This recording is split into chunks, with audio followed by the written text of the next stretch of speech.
Alrighty, well, what is going on, y'all? Welcome back to another Panga restoration video. This is part 2. So yeah, quick recap on the Panga. We are redoing this thing. By we, I mean mostly me. I'm having some buddies help me out a little bit. But yeah, basically what we're doing is sanding the entire boat down, which is taking quite a bit of time and it's gonna take a lot of work. Here's a quick look at the progress we've made so far. I have sanded the majority of the bow down. Obviously we have some up there. I've started to get to work on the deck and I have started chipping away paint on the side walls. I'll get into this more so later on, but I just want to give you guys a quick look what we got going on. Yeah, I got most of the gunnels done and it's going. I have been delayed quite a bit with rain, and then I got sick here recently, so may or may not have been the Rona.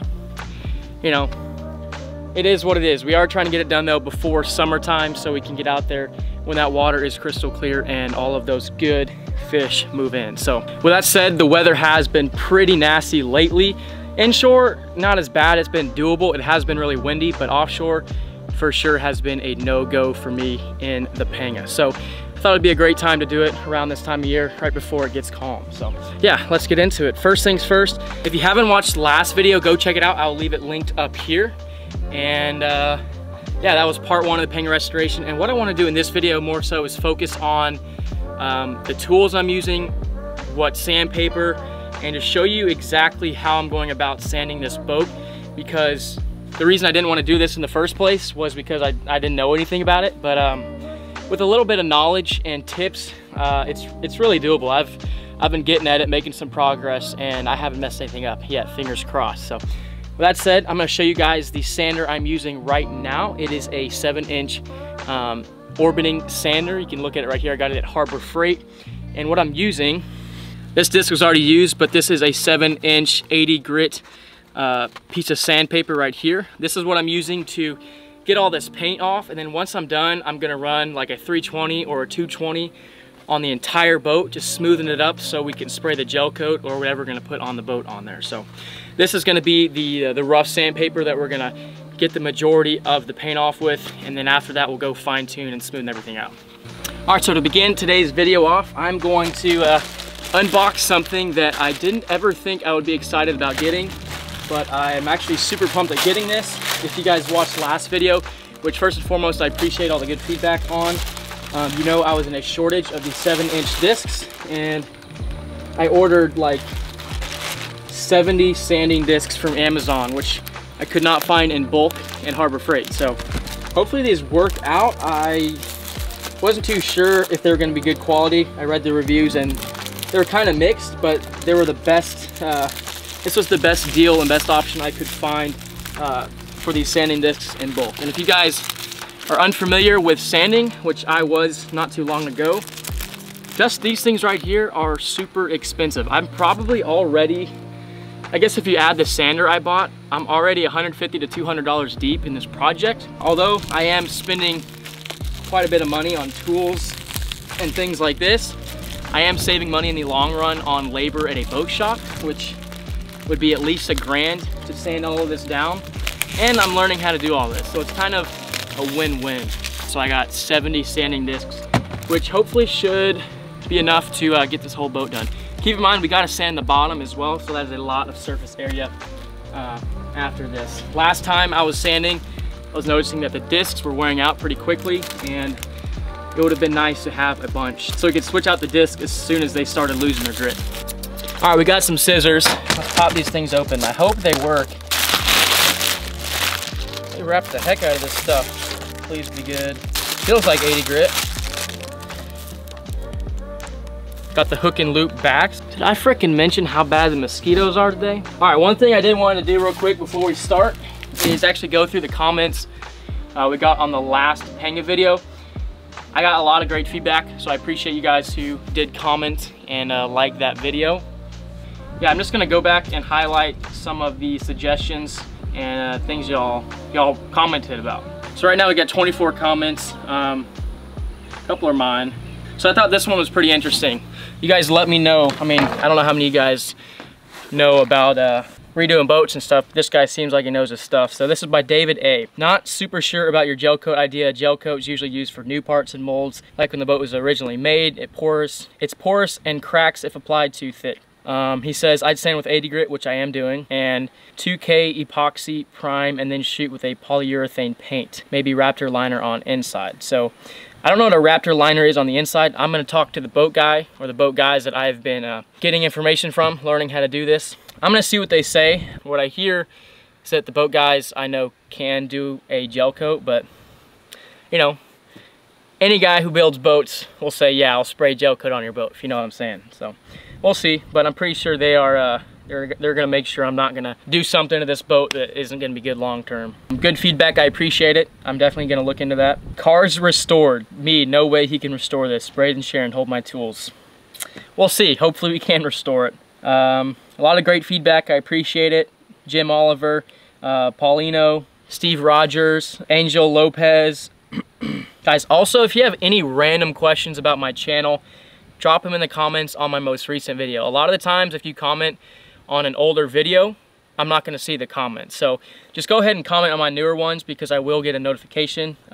Just throwing that out there. Another comment that we got that was helpful was by George S. He said talcum powder, a lot of talcum powder. But he says put on a paper suit for painting and sanding on. You have to be itching right now. You know, I was itching a little bit whenever like the day of, whenever I was doing the boat. But on the inside here, this isn't all fiberglass. A lot of this is just composite deck material. I am getting a little bit itchy, but as soon as I shower, I don't itch anymore. So appreciate the suggestion. I might get some sort of suit to prevent me from getting so filthy. So yeah, I appreciate that. All right, Logistics Snail, dude, you comment on so many of my videos. I appreciate it. Thanks for the encouragement on the Panga rebuild. Rolo, word I'm not gonna say on YouTube. Love the build. I want one myself. I'm from South Florida. Would love if you gave more price breakdowns. Really hard to find good pricing and stuff. Yes, I will make a video on that. You know, I've had that idea for a while. I just haven't gotten around to making it. I really want to learn everything I can about these Pangas before I try to push my knowledge and know-how onto you guys, because I don't want to give you guys information without knowing everything I can about it. So one thing I do know, since a lot of you guys have been asking where you can get a Panga and asking me where I got my Panga, answer to that question is a guy out of South Padre built this Panga out. I believe it was a wash up, so not sure how he went about titling it. I don't think it is as hard as everyone says it is, but I didn't have to title it, so who knows. As far as getting a Panga, there's a couple guys in Texas that sell Pangas and that offer to build them out for you. Panga Boats USA, there's Eduardo, I don't know where they're based out of, I think it's Florida. There's Euphoria Pangas. I do know about these guys, but discretion, I have had no experience with them. I do know that the Panga builders and Panga hull distributors in Texas charge quite a bit more than they do, say in Mexico where these hulls are made. If you guys are new to the Panga world, these Amemsa Pangas are actually built in Mexico. I believe it's Mexico City, and then they are imported to the distributor. So the secret place that I've come to know about to get the best deal on these hulls, which I kind of wish I considered before, but I didn't really know about it, is in Matamoros, Mexico, which is right across the border. And they sell these hulls for a super, and I mean like super good price. Better than I've found anywhere in the States. And yeah, I guess it's up to the buyer. I don't know how I feel about going into Mexico with thousands of dollars. I hear there is some guys that will meet you at the border and help you get everything done. But you know, that's just an option. If you guys are interested in looking into that, I would suggest you going into Panga Boat Owners on Facebook. It's a group that I joined whenever I got this Panga, and they can provide a lot of good information on that. These are Amemsa Pangas. They are partnered with Yamaha, so it's legit. These hulls are the real deal. They're very durable. Yeah, just wanted to read some comments, give you guys some answers, and just reply. So yeah, with that said, I've been talking a lot, but I did want to fill you guys in more on this video. Since the last video, I just showed a bunch of time lapses and briefly went over some stuff. Now that we got that out of the way, let's cue the time lapses and get to work on this thing.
right, quick thing real quick.